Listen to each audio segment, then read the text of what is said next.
ಜನಧ್ವನಿ ನ್ಯೂಸ್ಗೆ ಸ್ವಾಗತ.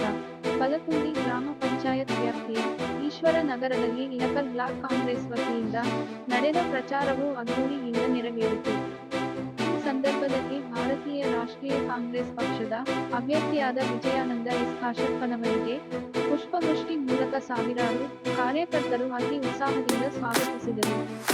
ಕಾಂಗ್ರೆಸ್ ಪಕ್ಷದ ಚುನಾವಣಾ ಪ್ರಣಾಳಿಕೆಯಲ್ಲಿ ಗೃಹಜ್ಯೋತಿ, ಗೃಹಲಕ್ಷ್ಮಿ, ಯುವ ನಿಧಿ, ಅನ್ನಭಾಗ್ಯ ಯೋಜನೆಗಳ ಕುರಿತು ಕಾರ್ಯಕರ್ತರಿಗೆ ತಿಳಿಹೇಳಿದರು.